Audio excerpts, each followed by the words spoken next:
व शिफा सुदूरिना वो गौसना वो मुईनना वो कुतबना वो फरीदना वो निजामना वो सिराजना वो उलाना वो अशरफना वो नूराइनिना वो मुख्तारना मुहम्मदन अब्दुहु व रसूलुहु सल्लल्लाहु तआला अलैहि व आलिहि व अस्हाबिहि अजमईन अम्मा बाद फ़अऊज़ु बिल्लाहि रजीम बिस्मिल्लाहिर रहमानिर रहीम अल-यौम अकमलतु लकुम दीनकुम व अतममतु अलैकुम नेमती सदक़ल्लाहु मौलाना अल-अलीयुल अज़ीम व बल्लगना रसूलहुन नबियुल अमीनुल करीम व नहनु अला ज़ालिका लमिनश शाहिदीन व शाकिरीन वल्हम्दुलिल्लाहि रब्बिल आलमीन। बारगाह रिसालत में दरूद पाक का हदिया पेश करें। अल्लाहुम्मा सल्लि अला सय्यिदिना मौलाना मुहम्मदिन व अला आलि सय्यिदिना मौलाना मुहम्मदिन सल्लल्लाहु अलैहि वसल्लम कमा तुहिब्बु व तुर्दा बि अन तुसल्ली अलैहि। एक मर्तबा अपने अंदाज में पढ़िए अल्लाहुम्मा सल्लि अला सय्यिदिना व मौलाना मुहम्मद व अला आलि सय्यिदिना व मौलाना व बारिक वसल्लम।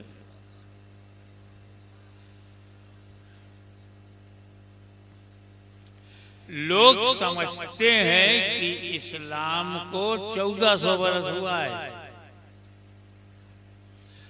ये भी लोगों को मिसअंडरस्टैंडिंग है कि रसूल पाक सल्लल्लाहु ताला अलैहि वसल्लम फाउंडर है इस्लाम के, बानिए इस्लाम कहा जाता है उनको। हुजूर सल्लल्लाहु ताला अलैहि वसल्लम से इस्लाम शुरू हुआ ही नहीं, इसलिए सबको इस्लाम जो है वो नया दिखता है और खुद को पुराना समझते हैं।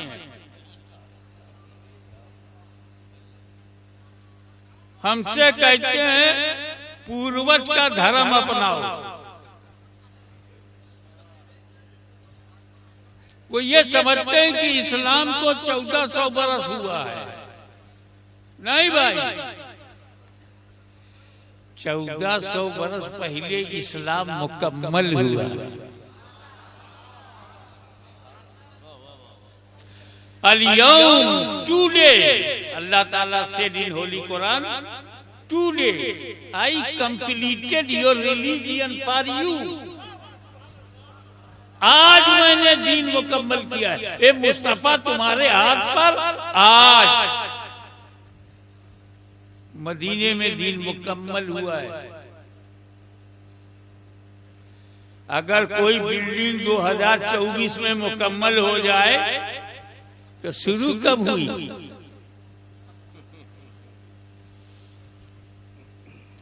2024 में जो मस्जिद मुकम्मल हो जाए तो मालूम हुआ कि वो 2015 में शुरू हुआ।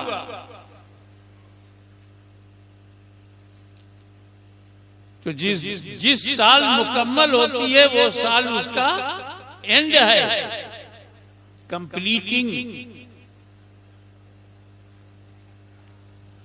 अकमल तो लकुम दीनुकुम, कंप्लीटेड योर रिलीजन अल-यौम टुडे। यानी हुजूर सल्लल्लाहु अलैहि वसल्लम से पहले इस्लाम तो था, मुकम्मल नहीं था। तो जब हुजूर सल्लल्लाहु अलैहि वसल्लम के हाथ पर इस्लाम मुकम्मल हुआ है तो किसके हाथ से शुरू हुआ?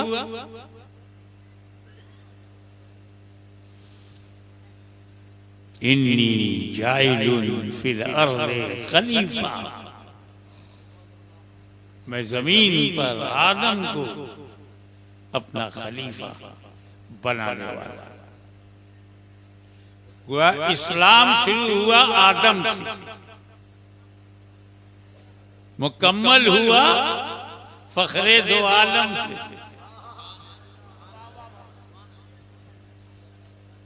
शुरू हुआ आदम से। दुनिया के पहले आदमी का नाम आदम है। Who is first man of the world? First man, आदम। पहला इंसान कौन है? आदम।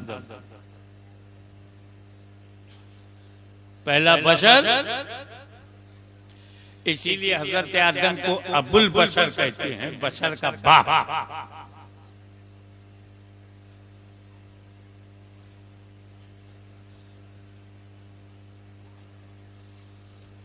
आदम अलैहिस्सलाम अपनी बीवी के साथ दुनिया में आए, उनका दीन मियां बीवी के लिए बस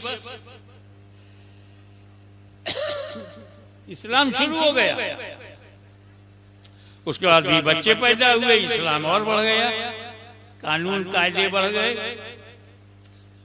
नूह के जमाने में और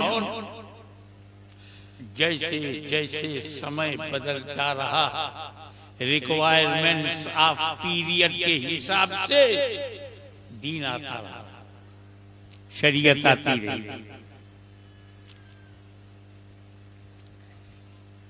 और आगे बढ़ा। मूसा अलैहिस्सलाम के जमाने में दीन और कंप्लीट हुआ और आगे बढ़ा। कई चैप्टर उसके बन गए। ईसा अलैहिस्सलाम तक आते आते और हुजूर सल्लल्लाहु अलैहि वसल्लम के आते ही दीन मुकम्मल हुआ। तो आदम अलैहिस्सलाम कौन सा दीन लेके आए थे?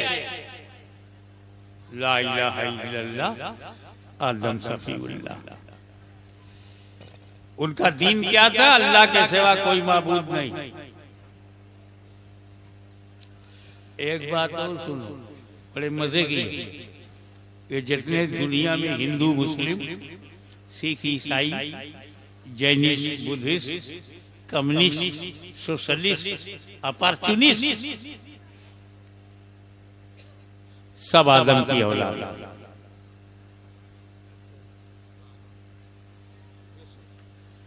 तो जितने पैदा हुए हैं सबके दादा आदम हैं। कहीं भी पैदा हो, उड़ीसा में पैदा हो तो किसकी औलाद है? आदम। बंगाल में पैदा हो तो किसकी औलाद है? मक्का में पैदा हो तो किसकी औलाद है? मदीना में पैदा हो तो किसकी औलाद है?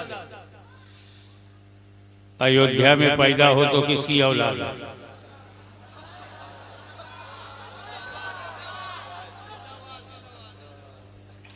कहोगे तो सुनना पड़ेगा, क्योंकि अगर यहां समाज में कोई यजीद है तो हुसैन का खानदान भी है।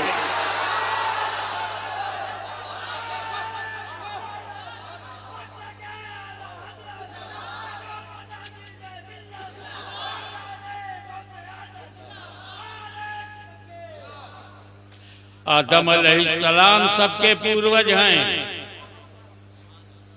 और दूसरी खूबसूरत बात बताओ, जब जन्नत से निकले और धरती पर आए तो मुल्क तो था नहीं, खाली जमीन थी।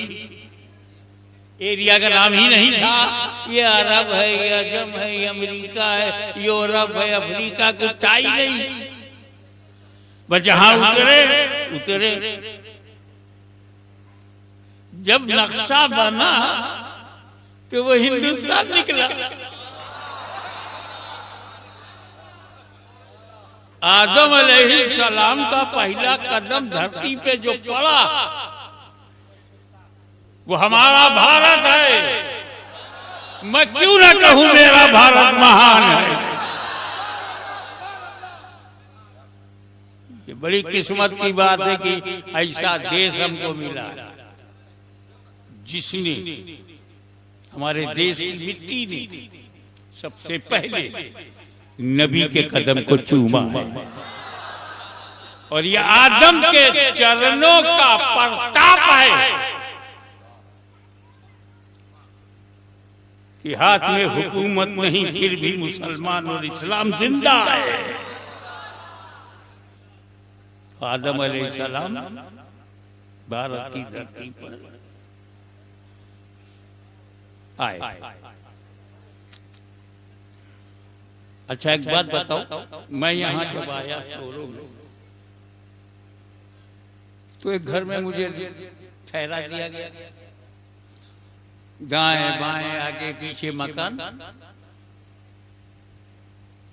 मैं मालिक बना ही नहीं, मेहमान बन गया। लेकिन मैं किसी ऐसे जंगल में चला जाऊं जहां कोई नाम निशान इंसान का ना हो, अकेला कुटिया बना लूं, आश्रम नहीं बनाऊंगा, क्योंकि जो लोग आश्रम बनाते हैं वो जेल चले जाते हैं।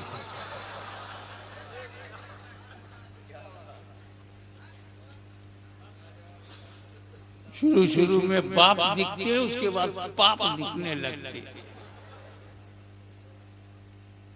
मैंने कुटिया बना लिया एक जंगल में, तो उसका मालिक कौन है? अकेला मैं हूं। ऐसे इलाके में चला जाऊं जहां कोई ना हो और मैं कुटिया बना के रहूं, तो मालिक कौन? मैं ही हूं, कोई क्लेम करने वाला दूसरा है ही नहीं। क्यों, जब आदम अलैहिस्सलाम ने भारत की धरती पे कदम रखा तो मालिक कौन?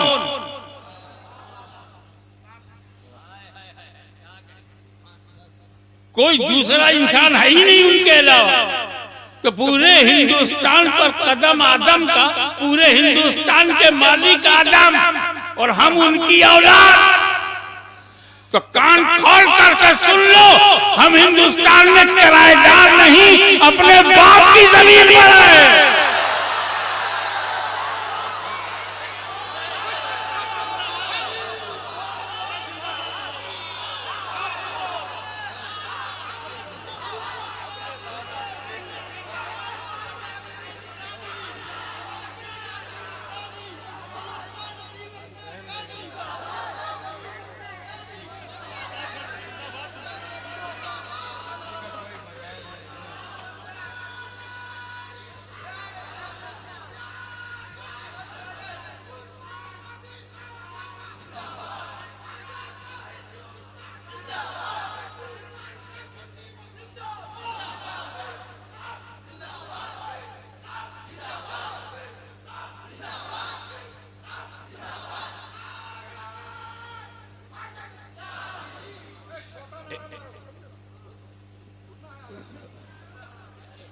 नारा भी सुनाई पड़ता है।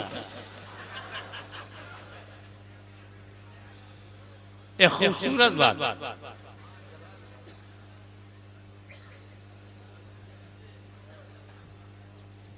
आदम सबके पूर्वज हैं, खुदा किसी के नहीं है।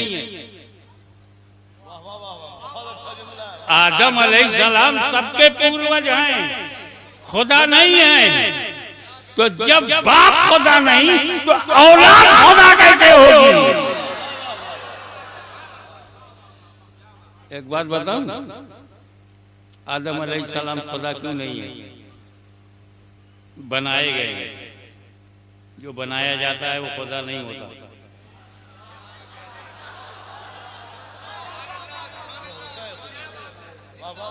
खुदा बनाया नहीं जाता, खुदा ही दूसरों को बनाता है। खुदा पैदा नहीं होता, खुदा पैदा करता है। वो जन्मदाता है, जन्म लेता नहीं।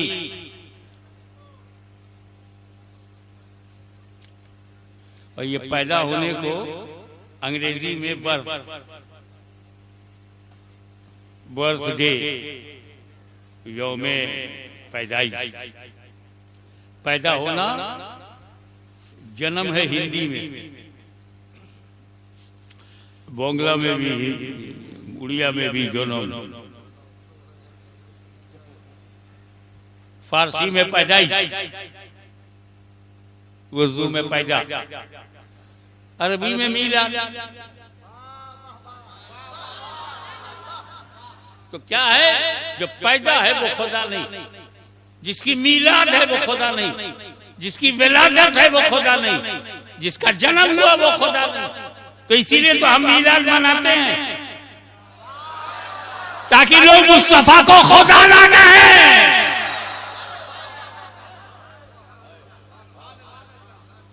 ये मीलाद हमें शिर्क से बचाता है। जन्म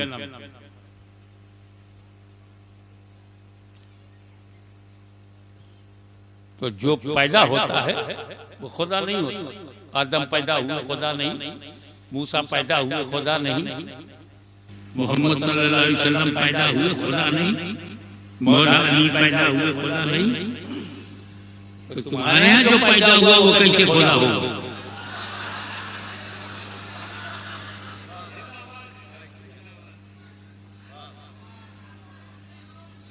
किताबों में तुम कहते हो कि खुदा है, रोम रोम में रामा। किताबों में कहते हो कि वो खुदा है, बोलने दो, रोको मत। वो ऐसा है, अगर 4 आदमी बोले तो 4 ही बोले ना, 4 ने रोका तो 8 बोले। हमको कोई फर्क नहीं पड़ता चाहे आधा मजमा बोले।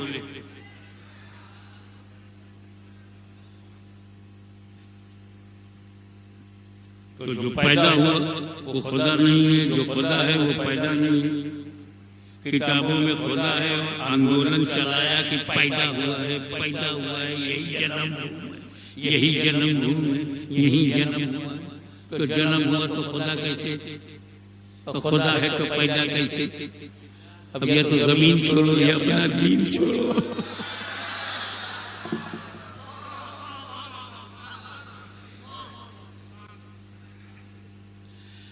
कहना ये है कि दीन मुकम्मल दस्ते पाके मुस्तफा पर हुआ।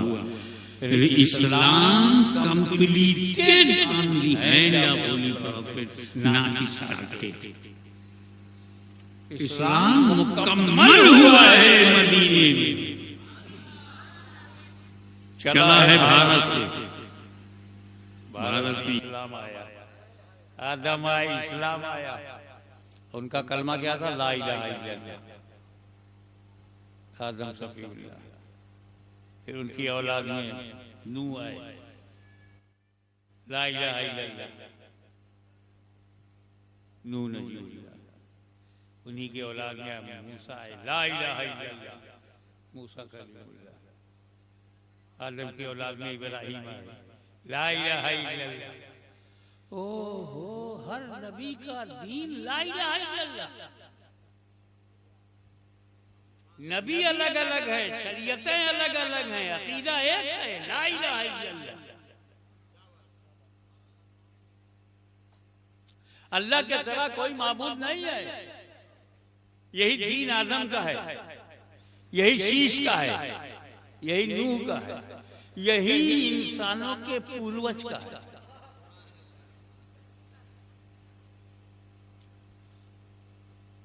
आदम आए सबके लिए, मदीने के लिए आए, मक्का के लिए आए, पूरी दुनिया के लिए आए। और ला इलाहा इल्लल्लाह तो किशोशा वालों के लिए ला इलाहा इल्लल्लाह, बरेली शरीफ के लिए ला इलाहा इल्लल्लाह, मथुरा के लिए ला इलाहा इल्लल्लाह, अयोध्या के लिए ला इलाहा इल्लल्लाह। वाह वाह, ला इलाहा इल्लल्लाह के आगे माइक गिर गया, ये नहीं गिर गए।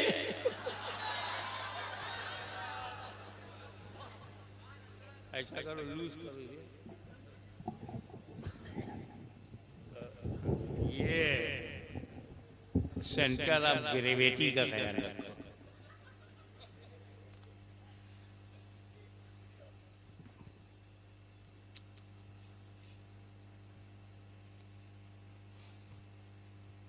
अब वो कोई भी हो, अयोध्या में जन्म हुआ हो, मथुरा में हुआ हो, काशी में हुआ हो, सोरो में हुआ हो, उड़ीसा में हुआ हो, बंगाल में हुआ हो, बिहार में हुआ हो, भारत में हुआ हो, बांग्लादेश में हुआ, कहीं भी हुआ हो, आदम सबसे पूर्वज हैं और आदम का दीन है ला इलाहा इल्लल्लाह। तो आदम के घर में क्या है? ला इलाहा इल्लल्लाह। आदम का दीन क्या है? ला इलाहा इल्लल्लाह। तो आज जो भी ला इलाहा इल्लल्लाह का मानने वाला है, किसके घर में है? ला इलाहा इल्लल्लाह आदम के घर में, ला इलाहा इल्लल्लाह शीश के घर में, ला इलाहा इल्लल्लाह नूह के घर में, ला इलाहा इल्लल्लाह हमारे पूर्वजों के घर में।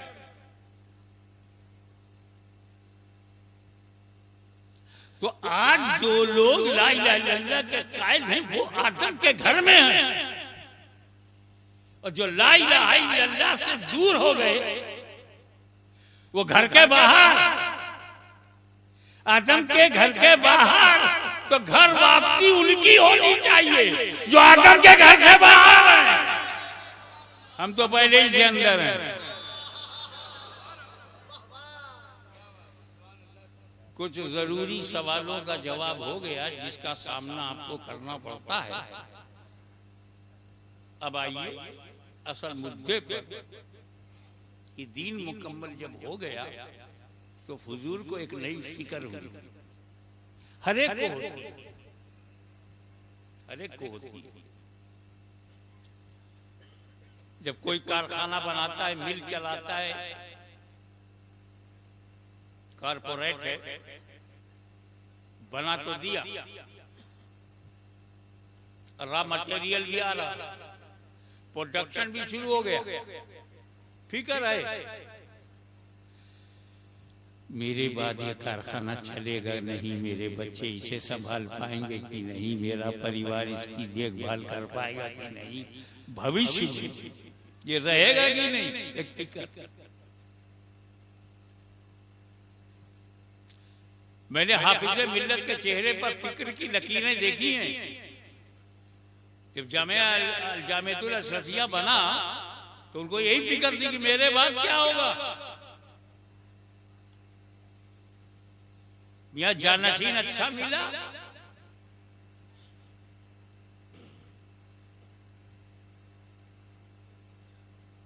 तो चरखे चहारों पर तरक्की पहुंच गई और जानशीन गड़बड़ हो गया।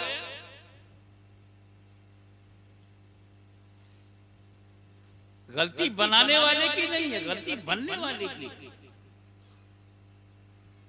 बाप ने तो बड़े भरोसे से बेटे को बनाया, बेटा ही नालायक निकला।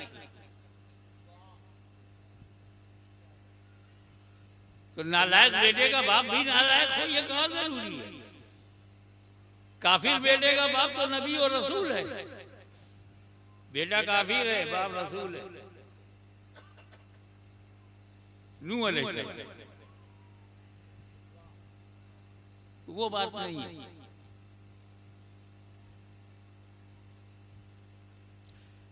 जब उम्मत मुकम्मल हो गई, निज़ाम शरीयत नाफिज हो गई, खिलाफत राशिदा का ढांचा तैयार हो गया, हुजूर सल्लल्लाहु अलैहि वसल्लम की जिंदगी में अमलन अदल नाफिज हो गया, कानून की हुकूमत बन गई, इलाही निजाम चल पड़ा।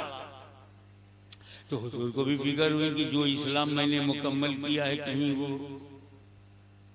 भविष्य में गड़बड़ तो ना हो जाए, भटक तो नहीं जाएंगे, गुमराह तो ना हो जाए। जैसे ही ये फिक्र रसूल के ज़हन में आई कि मैंने इस्लाम को मुकम्मल कर दिया, completed Islam, but what will happen after me, मेरे बाद क्या होगा? आदम के बाद लोग गुमराह हो गए, नूह के बाद लोग गुमराह हो गए, मूसा के बाद लोग गुमराह हो गए, मेरे बाद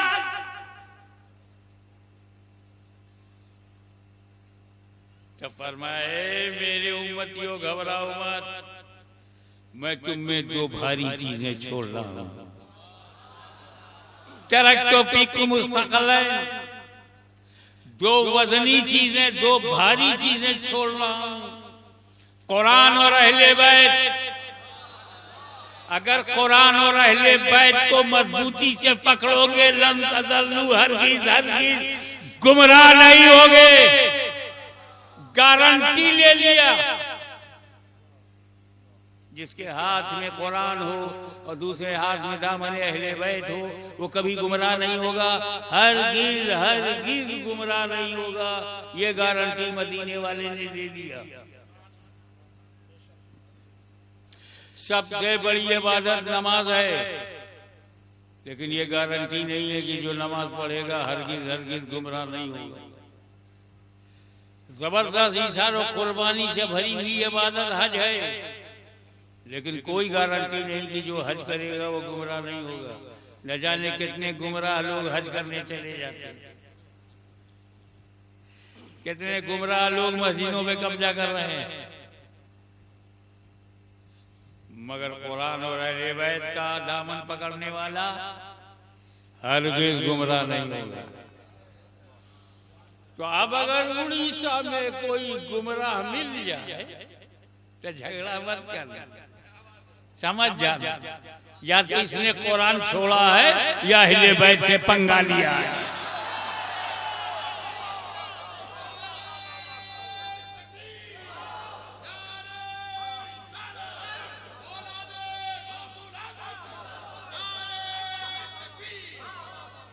What is importance of Ahle Bayt?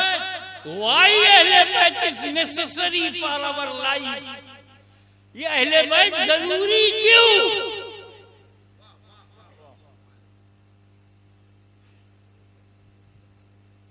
अकीदा अहले सुन्नत के मुताबिक तो सहाबा किराम भी जरूरी हैं।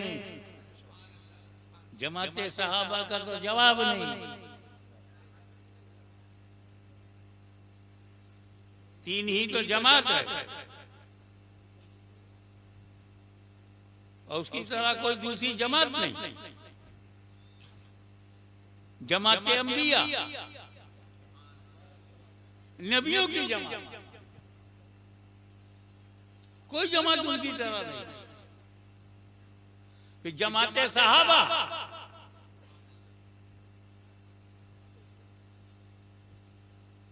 बहुत सारे सहाबा हैं, मगर जमाते सहाबा जो मुस्तफा के हैं कोई उनकी तरह नहीं।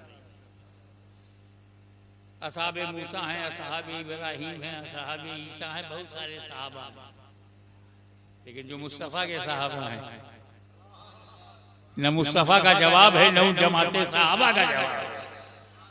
और तीसरी जमात अहले सुन्नत। जमात बहुत है, लेकिन अहले सुन्नत की तरह कोई जमात नहीं है।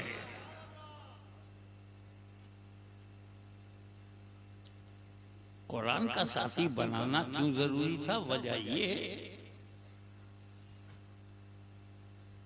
कुरान बेनियाज है। बेनियाज का कलाम है, बेनियाज है। अल्लाह समद, अल्लाह समद है, अल्लाह बेनियाज, अल्लाह डजंट केयर एनीवन, अल्लाह डजंट केयर एनीवन। उसको परवाह नहीं किसी, अल्लाह को किसी की परवाह नहीं। तो कुरान को भी किसी की परवाह नहीं, उसी की सिफत है, मुतकल्लिम की सिफत। हद ये है कि कुरान का तर्जुमा अगर गलत करो तो कुरान रोकता नहीं, कलम नहीं पकड़ता। तफसीर गलत लिखो तो रोकता नहीं, टोकता नहीं, खामोश है, बेनियाज। इसलिए जरूरी है कि इस अनबोलते कुरान के साथ कुछ बोलते कुरान हो, ताकि जब कुरान की रूह पर यजीदियत का हमला हो तो बोलता कुरान करबला में, बोलता कुरान करबला में चला जाए और रूह कुरान की हिफाजत करे।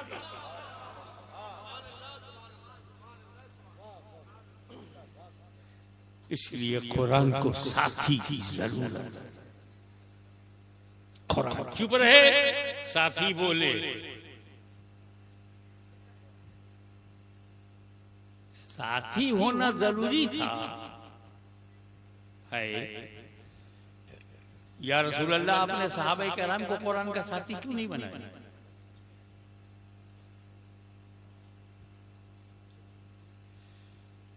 वो साहबे कराम जिनमें सिद्दीक अकबर हो, फारूक आजम हो, जुल्नूरैन हो, उन्हें साथी नहीं बनाया? जो अल्लाह की तलवार हो उसे साथी नहीं बनाया? या रसूल अल्लाह, ये जमात सहाबा आपकी ऐसी बेमिसाल जमात है, बेनजीर जमात है, अद्वितीय जमात है, मैं चिल्लेस जमात है कि ऐसी जमात चश्मे फलक ने देखा ही नहीं, हिस्ट्री में है ही नहीं ऐसी जमात। उसे आपने साथी नहीं बनाया। आपने सहाबा कराम का इंट्रोडक्शन करा दिया, तारुफ करा दिया, पहचानवा दिया कि मेरे साहबी कैसे है, साथी नहीं बना। असाबी का नुजुम बे यही में तो आपने कहा लेकिन साथी नहीं बनाया। उलाई का हुमुर राशिदून तो कहा लेकिन साथी नहीं बनाया। इक्तदू बिद्दीन मिन बादी अबू बकर उमर तो आपने कहा मगर साथी नहीं बनाया।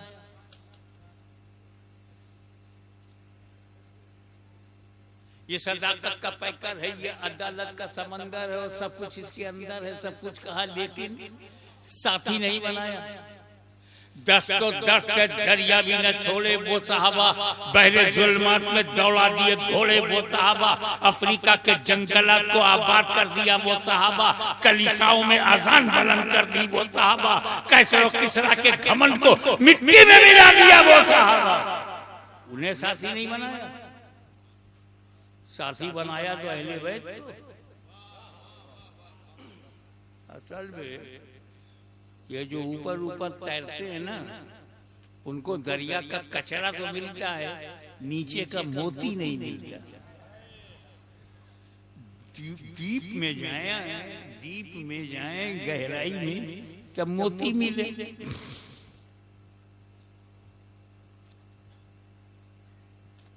पहले सहाबी की डिफिनीशन समझो। सहाबी कहते किसको? हुई सहाबी, हर वो इंसान सहाबी है जिसमें दो क्वालिटी हो, ओनली टू, दो विशेषता हो, दो खूबी, दो सहाबी। नंबर 1, माते की आंखों से रसूल को देखा, और नंबर 2, जब मरा तो इस्लाम और ईमान के साथ गया। दो क्वालिटी, दीदारे मुस्तफा और मौत अलल इस्लाम। बस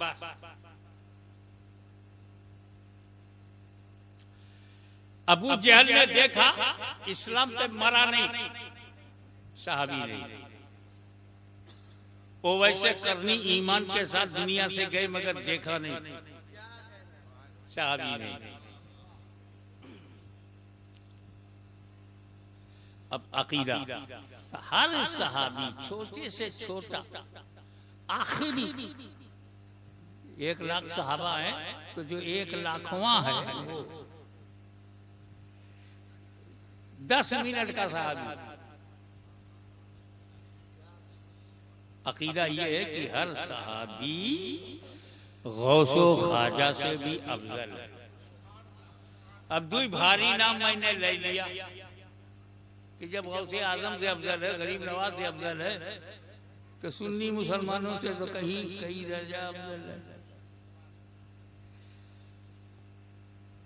2 भारी नाम ले लिया कि गौसे आजम से कौन अफजल है? तो सैयदुल औलिया है, अफजलुल औलिया है, मुर्शिदुल औलिया है, कुतुबुल अक्ताब है, अल इंसानुल कामिल है, अल कुतुबुल आला है, जहांगीर वक्त है। उनकी दस्तखत के बगैर विलायत के दफ्तर में विलायत नहीं मिलती। वो सहाबी इनसे भी अफजल है, गौसे आजम से भी, गरीब नवाज से भी। अब कम टू दी पॉइंट। हिंदुस्तानी समय के अनुसार 10 बजे कोई रसूल के पास आया, काफिर, कलमा पढ़ा, ईमान लाया। क्या? हिंदुस्तानी समय के अनुसार 10 बजे सुबह हुजूर के पास आया, कलमा पढ़ा, 11 बजे घर चला गया, मर गया। सहाबी है कि नहीं? दोनों बातें मिल गई, देखा भी और ईमान के साथ गया भी। 10 बजे ईमान लाया, 11 बजे इंतकाल हो गया, और दर्जा गौसे आजम से बड़ा, दर्जा गरीब नवाज से बड़ा।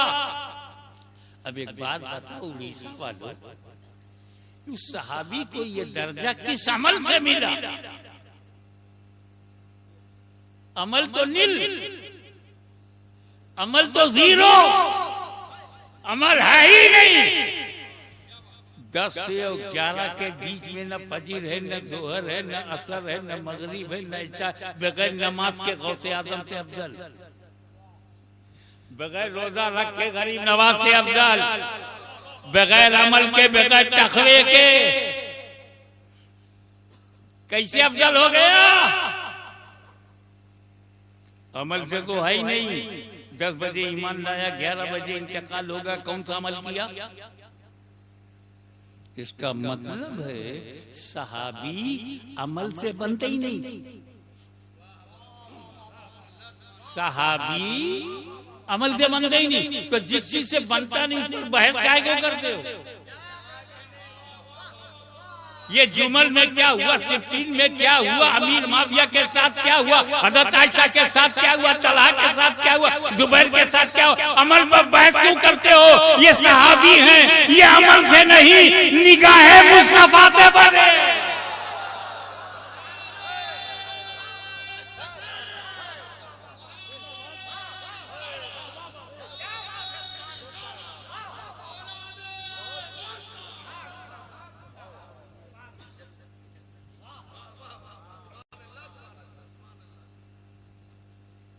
ये माइक जो है स्टेनलेस स्टील से बना है, स्टेनलेस स्टील चेक करो। जो घर मिट्टी से बना होगा मिट्टी चेक करो, जो घर लकड़ी से बना है लकड़ी चेक करो, जो आरसीसी से बना है रोड सीमेंट कंक्रीट चेक करो, जो कागज से बना है कागज चेक करो। सहाबी नबी की नजर से बना है, माँ का दूध पिया है तो नबी की नजर चेक करो।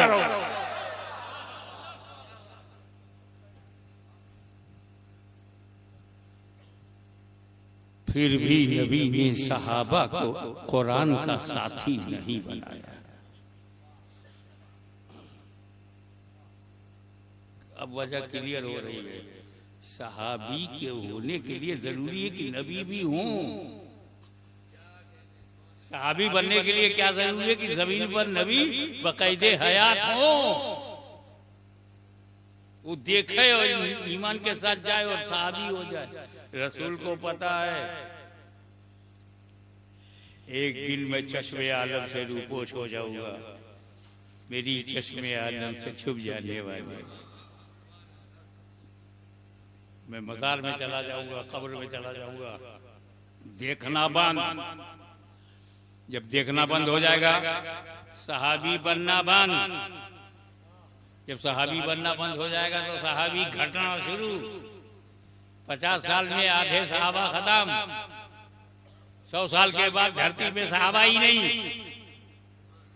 150 साल के बाद तो कहीं नहीं।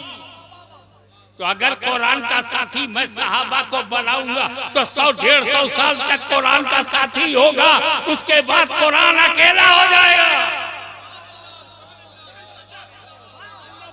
इसलिए मैं सहाबा को नहीं अहले बैत को साथी बनाता हूँ।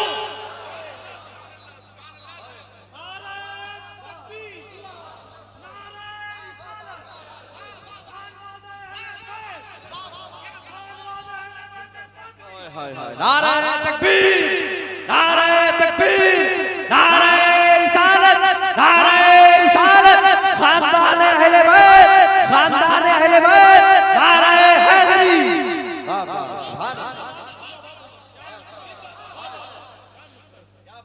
और वो इसलिए कि साथी वो हो जिसका साथ न छूटे, साथी वो है जिसका साथ न छूटे। सहाबा का साथ छूट जाएगा, लेकिन मैंने अहले बैत को इसलिए किया, न कयामत तक कोई कुरान को खत्म कर पाएगा, न अहले बैत को खत्म कर पाएगा।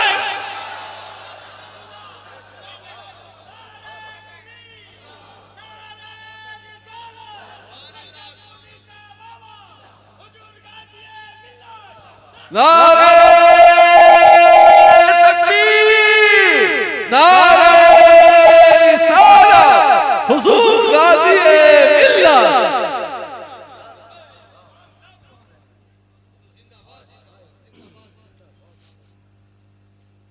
ये अहले बैत ऐसे हैं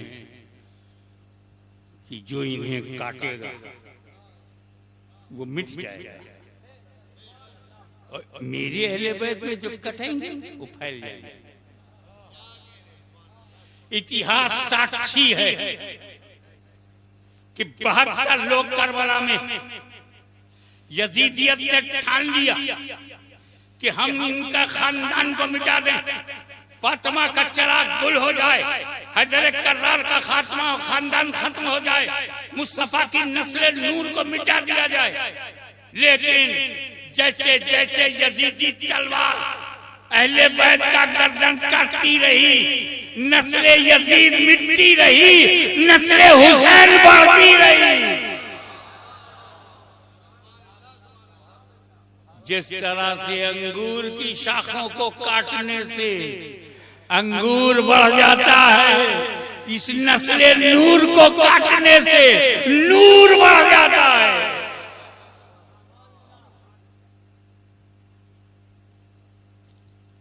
कितने खानदान यजीद के थे, आज यजीद की औलाद को माइक्रोस्कोप से भी ढूंढो तो मिलती नहीं।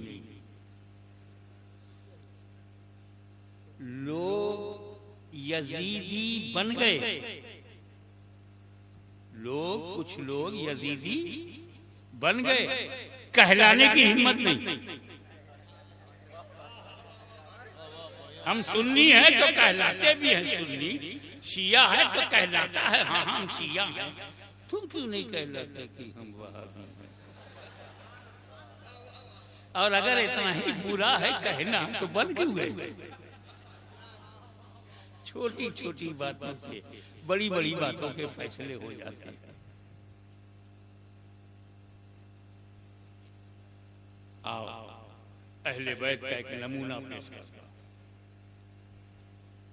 ये तो 10-12 दिन तक बोलते रहो, पंजतन पाक पे बोलते रहो, नबी पर, अली पर, फातिमा ज़हरा पर, हसन हुसैन पर, पंजतन पाक पर। पंजतन पाक पर एक बात है,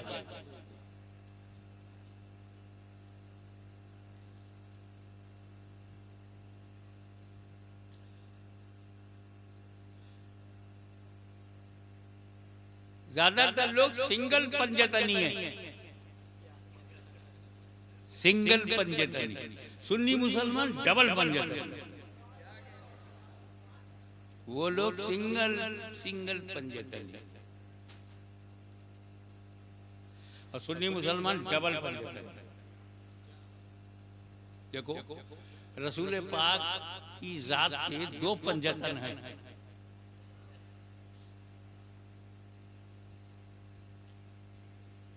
एक घर से, दूसरा दर चौखट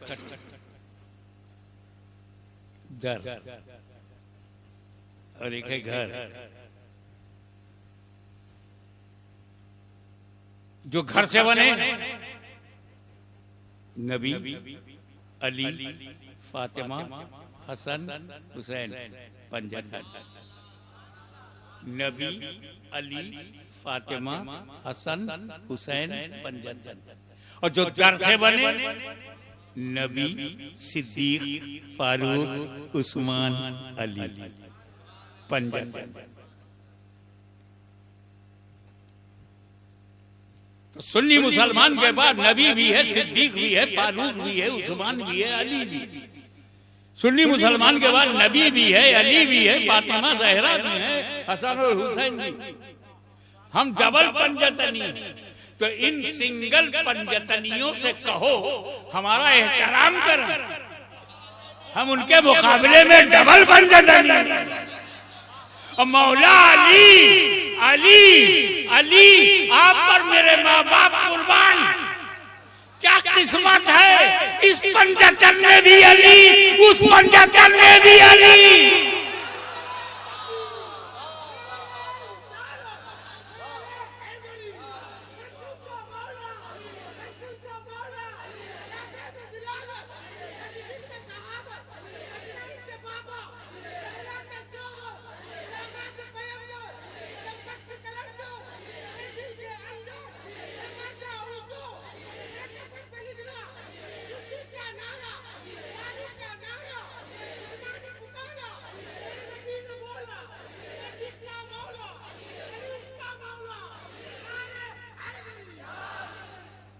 भारत में जन्मभूमि की बड़ी अहमियत है।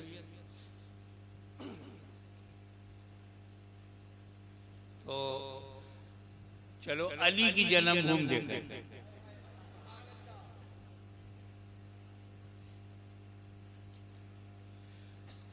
अली की मां सैयदा फातिमा बिन्त असद तवाफ कर रही हैं। कुफारों का कब्जा है, 360 फुट अंदर हैं, तवाफ हो रहा है। Suddenly she felt labour pain, प्रसव पीड़ा।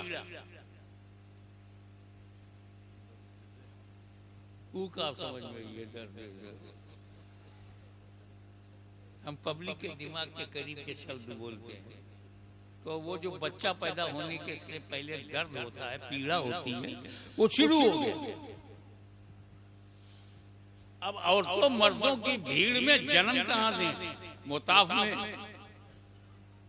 न देखा आओ न देखा ताव, दरवाजा काबे का दरवाजा खोला, घुस गए।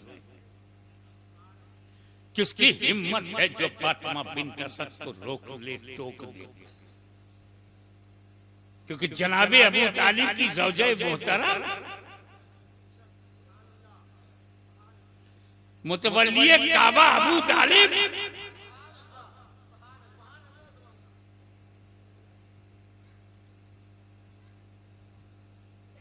मुहाफिज़े रसूल मुहसिने मुस्तफा,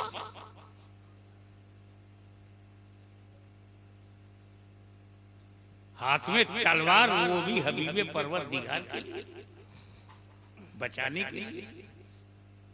किसकी हिम्मत चीफ ट्रस्टी ऑफ काबा को रोके?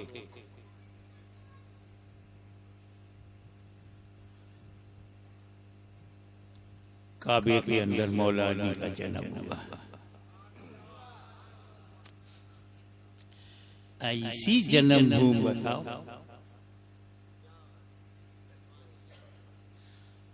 दुनिया में अफजल मकान मक्का, उसमें हरम, हरम में काबा और काबे में मौला अली।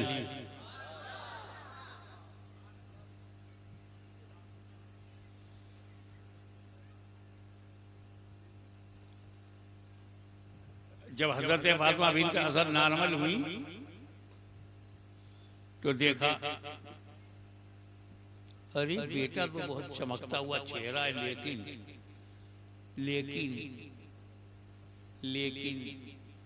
अंधा है, ब्लाइंड है, आंख बंद है, खुलती नहीं। जो अंधे पैदा होते हैं कैसे होते हैं, वैसा मौला अली का चेहरा था, आंख बंद। खुशी तो हुई कि बेटा हुआ, मगर थोड़ा सा दुख हुआ कि अंधा हुआ। जिसे बोल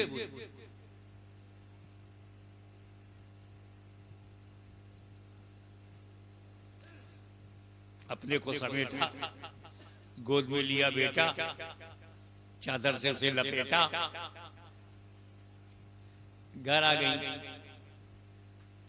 जनाबे अबू तालिब से मुलाकात हुई, शौहर से कहा देखो बेटा पैदा हुआ है, अंधा है।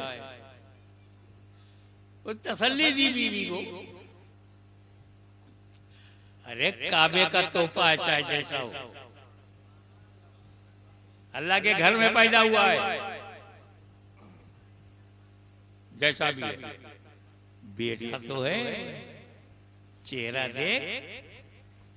ऐसा लगता है कि आसमान के सितारों ने अपना सारा हुस्न इसके रुखसार में डाल दिया हो। ऐसा लगता है कि पेशानी पर हूरें भलाई ले रही हैं। ऐसा लगता है कि पेशानी अली जन्नत की बहारों का और नूरानियत का आमाजगाह सेंटर बन गया हो, केंद्र बन गया हो, जन्नत की सुंदरता का केंद्र। अब एक औरत की आदत है, अगर कोई कंप्लेंट है ना तो जो मिलेगा सबसे कहेगी, एक से कह के दिल नहीं भरता उसका। माँ से कहा तो माँ से कह के जी नहीं भरेगा, खाला आएगी तो खाला से भी बोलेगी, बुआ आएगी तो बुआ से भी बोलेगी, चाचा आएगा तो चाचा से बोलेगी। वही हाल औरत का है, हर औरत का, चाहे अरब हो या आजम हो। अब्बास को पता चला कि भतीजा पैदा हुआ तो देखने के लिए आए, तो फिर वही हुआ, अब्बास लड़का तो हुआ है मगर अंधा है।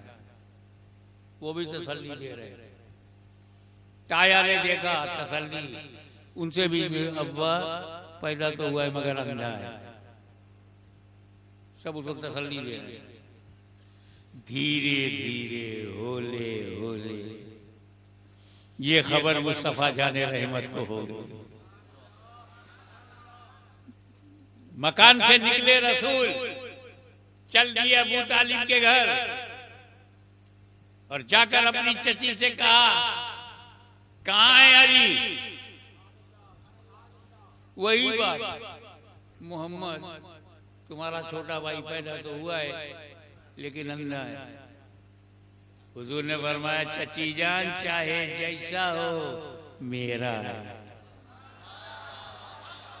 बगैर किसी अमल के सनद मिल गई, मुस्तफा ने सनद दे दिया, अली मेरा है। जब अमल किए बगैर वो नबी का, तो खैबर की फतह के बाद वो कैसा, अमल के बाद कैसा, सोचे आप, ये मेरा है। हज़रत फातिमा बिन्त असद ने अली को अपनी गोद से लेकर के मुस्तफा की गोद में दिया। जैसे ही रसूल ने अली को अपनी गोद में लिया, अली ने आंखें खोल दी।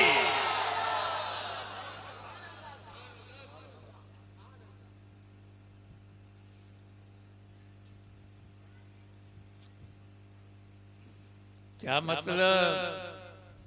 हमारे घर में बच्चे पैदा होते हैं सभी के लिए, मेरे घर में नूरानी पैदा हुआ सभी के लिए, मैं पैदा हुआ सभी के लिए। जिस घर में बच्चा पैदा होता है पूरे परिवार के लिए होता है। हमारे घर में बच्चा पैदा होता है तो सभी के लिए, सभी के लिए। मगर मौला अली ने ये जाहिर कर दिया, मैं सभी के लिए नहीं, सिर्फ नबी के लिए आया हूं।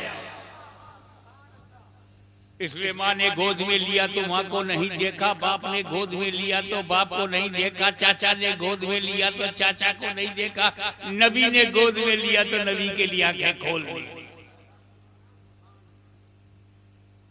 एक नाजुक बात बोलने का इरादा है, फतवा मत लगा, लगा भी दोगे तो कोई बात नहीं।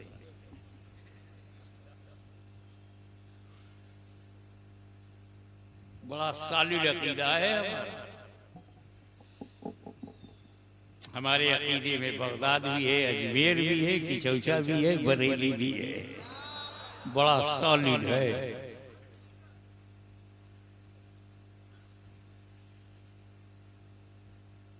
हमारे नजरिए में इस्लाम नगर भी है और धर्म नगर भी है।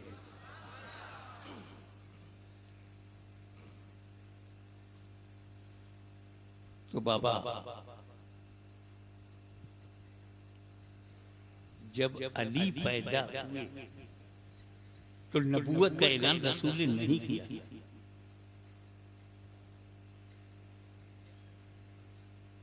अली के पैदा होने के दिन या उससे पहले नबूवत का ऐलान रसूल ने नहीं किया था। हजरत खदीजा को नहीं मालूम था मेरा शौहर नबी है, हजरत ज़ैद को नहीं मालूम था मेरा आका नबी है। सिद्दीक अकबर को नहीं मालूम था कि ये नबी है, ऐलान ही नहीं किया था। जब ऐलान किया तो सबने सभी ने माना, जिन जिन लोगों ने माना और जिन नहीं मानना था नहीं माना। नबूवत के ऐलान के बाद जो माने वो सहाबी,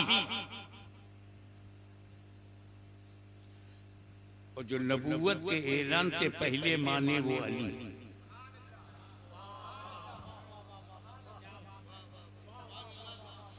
ऐलान के बाद मानना और है, ऐलान से पहले मानना और है। अरे जब विलादत में मार्फते नबूवत का ये आलम, तो शबाब में नबूवत की मार्फत का आलम क्या होगा। अली, ये इल्म तुम्हारा कसबी नहीं है, वह भी है, अताए इलाही है। मगर एक मिसिंग हो गई। क्या आप काबे में पैदा होकर काबा भी नहीं देखते?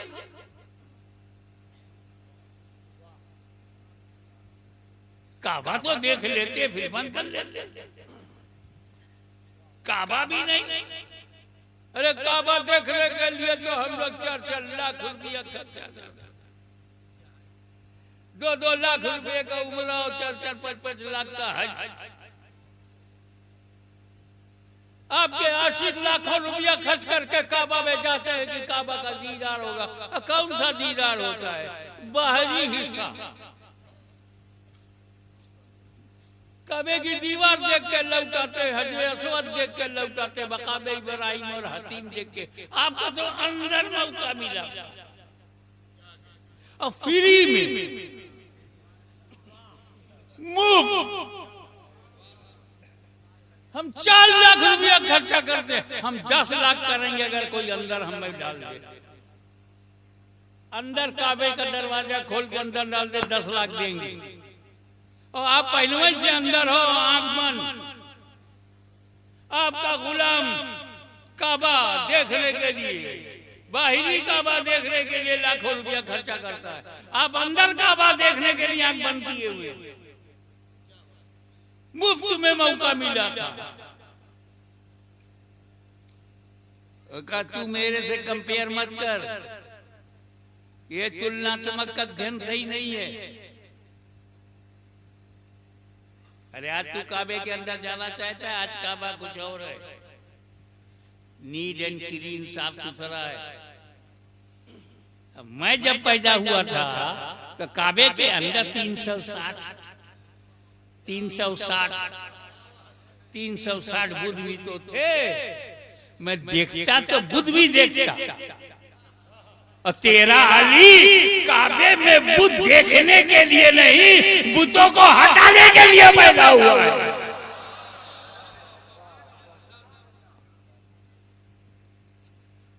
अब वजह भी साफ में हो गई कि जब हुजूर सल्लल्लाहु अलैहि वसल्लम ने मक्का फतह कर लिया और काबे पे कब्जा हो गया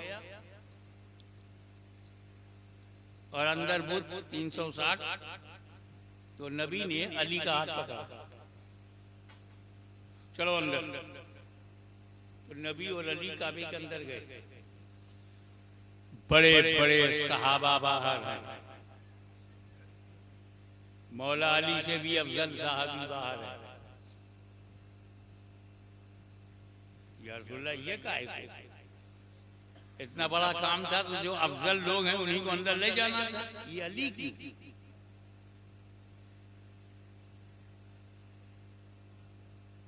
क्या यह फजीलत का मामला नहीं है, या हकीकत का मामला है।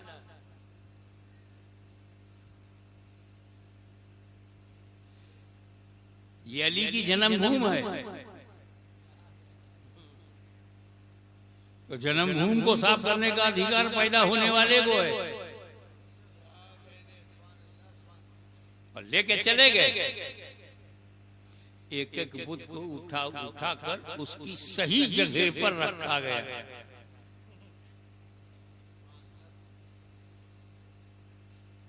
इस्लाम में किसी चीज को मिटाया नहीं जाता, उसको उसकी सही जगह पे रखा जाता है और जुल्म से बचा जाता है, क्योंकि गैर महल में रखना ही जुल्म है।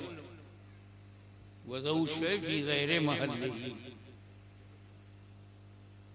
तो उसको सही जगह पे रखना न्याय है, इंसाफ है। तो इंसाफ किया गया बुतों के साथ कि जो उनकी सही जगह थी वहां रखा गया। टूट जाने वाली जगह थी तो टूट जाने वाली जगह रख दिया गया। एक ऊपर बहुत ऊपर रहा, बज़ाहिर हाथ नहीं पहुंच रहा था, तो सरकार ने से अली ने कहा, या रसूलल्लाह आप मेरे कांधे पर पैर रखकर खड़े हो जाए, उसे भी सही जगह पहुंचा दे। हुजूर ने फरमाया नहीं नहीं अली नहीं, तुम मेरे कांधे पर खड़े हो जाओ। अब अलअम्रु फौकल अदब,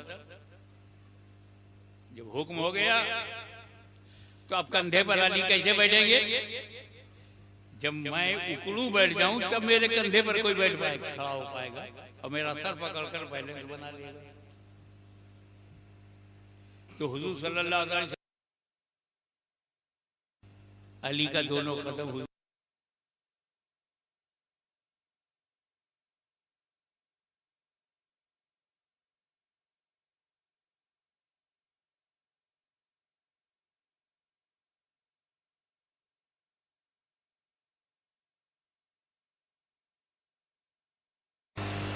सोचो नबूवत के कांधे पर अली का कदम, किसी को हैरत नहीं हुई? अली का कदम नबी के कांधे पर हैरत नहीं हुई तो फिर वहां कैसे हैरत होगी जब अली का बेटा बगदाद की मस्जिद में ऐलान करे कि मेरा कदम रूए जमीन की औलिया अल्लाह के कांधे पर है।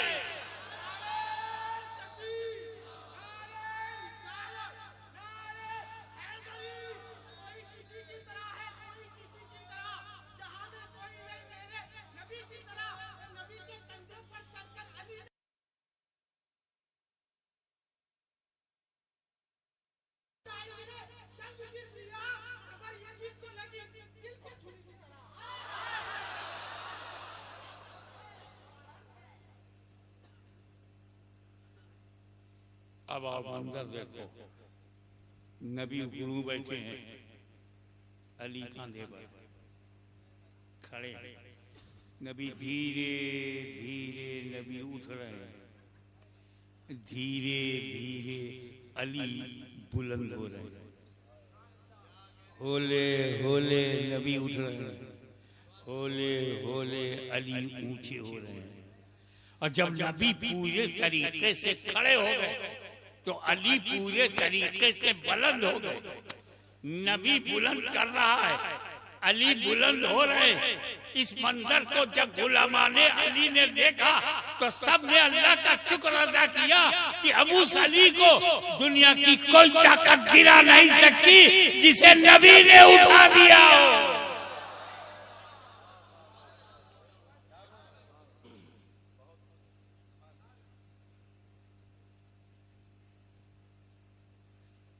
बड़ा लंबा मजमून है ये, उम्र का तकाजा, अभी